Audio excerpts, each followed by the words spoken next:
And we're back, folks, here on WrestleRant, where every single week I, Graham G.S.M. Matthews, break down all the pay-per-views that I watch on the WWE Network, as well as the Impact Plus service. Today we're talking ECW Heatwave 1999. Overall, I thought this was a pretty decent show. The weird thing is that the further we go along, from like 97 to 98 to 99, you would think, I mean, we all know they didn't, but you would think logically that they would start to phase the extreme aspects of the company down a bit, despite the fact that it's called ECW Extreme Championship Wrestling. I know that's for a reason, but well into this point, well into the late 90s, was WWE and ECW already doing the same thing better than ECW. And I talked about this in my last review, but some of the over-the-top hardcore elements of this promotion, by this point, were watered down, they were played out, they just didn't really pack the same punch, didn't have the same effect that they did years earlier. But overall, because this show, I thought anyway, was more wrestling heavy, with some pretty good matches on this show, that's why I thought it was a success. By this point, ECW was well on its way down. They would close down less than 2 years later. But again, for what these shows are, I think this one was pretty good. We kicked off the show with Chris Cheety and Nova taking on the tag team of Amish Roadkill, which I must have brought him up in another review here of an ECW show. I know I recognize the name. I don't know if I've talked about him in an ECW pay-per-view review yet, but the name is so fucking ridiculous. It's amazing, but he teamed with Danny Doring. They were managed by Angelica. The match was okay. It was actually pretty decent for an opener. I thought Super Crazy and Little Guido, which went on a little later on in the night, should have opened the show. A lot like with the last show, they should have kicked it off with Tajiri and Little Guido, but whatever. This was still a good match for what it was, with Cheety and Nova going over. They won with a double team leg drop splash combo, and I thought it was good. The mid-match shit with Danny Doring, I forgot who it was. I think it was Danny Doring or Cheety. I'm pretty sure it was Cheety. He stopped mid-match, whoever it was, to dance, and that was like kind of their gimmick, which I get why they did it, to kind of elicit heel heat, whatever. Kind of ruined the flow of the match for me personally. I thought that kind of hurt it a little bit, but overall, kind of putting that aside, even with that included, I thought it was a decent match. Then we had intergender tag team action, or not tag team action, it was one-on-one action here between Jason Knight, the former manager of Just Incredible, taking on Jazz. So the rare intergender match, and it's not really rare because they do it all the time in ECW, between Jazz and Jason Knight. This was exactly what you would expect it to be. Now, I had no issue with the intergender aspect of it. I thought that was okay. My real issue with this match, it wasn't good, first of all. I had no issue with it because I think Jazz is a very formidable opponent for someone like a Jason Knight who doesn't need to be protected, because who gives a shit about Jason Knight? I just thought it went way too long. The match was like 6-7 minutes long when it really should have been a glorified squash for like a minute, maybe two. I just thought it dragged on way too long. Jazz winning was the right call, and I'm glad she won, but I just thought the length of the match was kind of the issue here, because overall it was like an extended squash match, like a funny joke that drags on way too long and it's not funny anymore. That's kind of like what this match was. We had Super Crazy taking on Little Guido up next, with Sal E. Graziano in Little Guido's corner. Great match here, as always, from the Cruiserweight-esque competitors.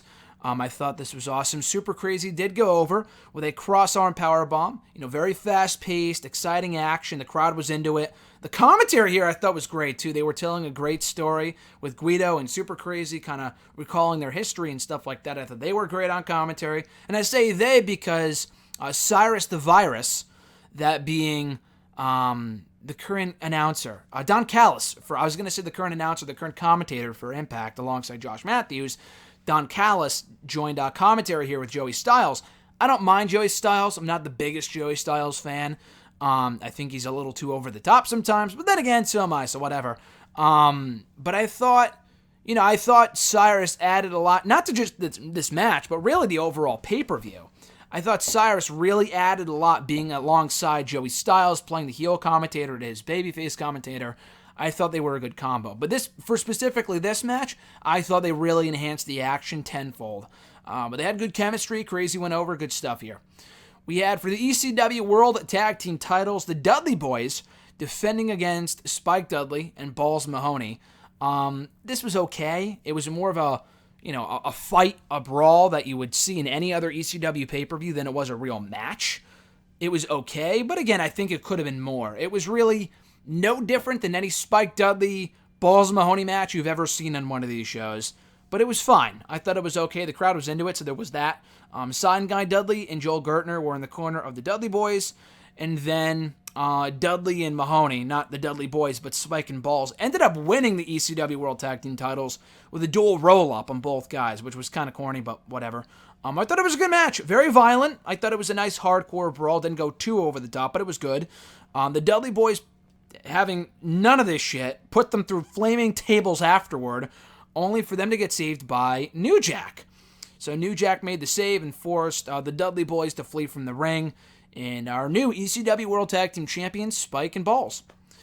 We had Tommy Dreamer out next for a promo with Francine. I guess Dreamer was coming off a surgery or he had some sort of injury. He was playing up how, I watched the last WWE pay-per-view, King of the Ring, which would have been 1999. I watched Bash at the Beach in 1999. Those shows sucked, blah, blah, blah. But I did like the fact that, and this has not changed, in 20 years in the business, Dreamer brought up the fact that, hey, it has nothing to do with the talent. The talent is great. The shows themselves creatively are awful, at least in his words, which wasn't the case, because WWE, was in a big boom period at that point, but nonetheless. So he gets interrupted by Steve Corino. Steve Corino's like, I ended your career, let me end it again, let me attack you, blah, blah, blah. Steve Corino, fantastic mic worker, gets his ass handed to him by Dreamer and Francine. They celebrate, only to get attacked by Tajiri, who kicks Francine to the side, lays out Tommy Dreamer, and that leads us into our next match here for the ECW World Heavyweight Championship. Tajiri going for the gold against Taz. Very good match here, not as good as I think it could have been. Like I said in my last review, I think of Hardcore Heaven 1999. Was that the last review? Yeah, it was Hardcore Heaven 1999. Tajiri consistently steals the show on every one of these ECW pay-per-views. Always puts in a match of the night performance. He was always great on these shows. Very cool to see him get a title shot. I thought this was going to be a barn burner. Was not the best match on the show at all. I thought it was a good match, but I thought even Super Crazy and Little Guido was a little better. They got some decent time, which was cool. I like the fact that Tajiri looked good in the feet. Taz had to go above and beyond to put him away. He had to force him to tap out in the Taz mission with barbed wire, which was pretty hardcore. It was a good match, but I just thought there was way too much interference from Rhino and all these other people. I just thought it was a little much. But overall, I thought it was a good match. Tajiri looking good in the feet, and still the ECW World Champion, Taz. And that leads us into the main event. Rob Van Dam and Jerry Lynn putting their differences aside for this one match to take on the Impact players Lance Storm and Just Incredible with Dawn Marie in their corner. This got a ton of time, just about 20 minutes. I thought this was great. I thought RVD and Jerry Lynn, as good as rivals as they were and are, I guess were because they're not really. I think Jerry Lynn has since retired in 2019. They were just as good as partners, too. I thought they had great chemistry. The Impact players were a great team for them to face because they were a very credible, no pun intended, tag team. Very good in the ring. Lance Storm specifically, an amazing in-ring competitor. Way better than some people give him credit for. And this got a ton of time. I thought it was just a really good match. RVD and Jerry Lynn went over with a Van Daminator, then Cradle Pile Driver for the victory. I thought this was really, really good. And then Sabu, who was partners with RVD at this point, very jealous of the fact that Jerry Lynn teamed with RVD. They all brawled to close out the show, RVD, Lynn, and Sabu. And they kind of end the show on a high note with their, brawl. So I thought this was a good show, to be quite honest with you. I thought the main event delivered. Taz and Tajiri, fun match. Even Crazy and Little Guido was great. Nothing overly atrocious on the show, which you tend to get on some of these ECW pay-per-views. I feel like the further we go along, the less of the bullshit that we got. I thought that was great. The only matches I really didn't care too much for were Jazz and Jason Knight. That was total throwaway, but for the right reason, because it was just kind of an extended squash gone a little long. But there was that. The opener was fine.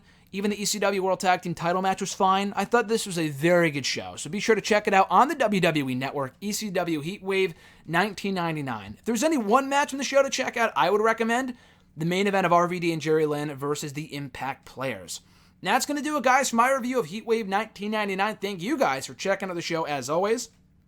We'll be back with another review of an ECW pay-per-view in my next WrestleRant video. But in the meantime, be sure to like this video, drop a comment, share the video, and subscribe to the channel for more content. As always, guys, have an awesome one.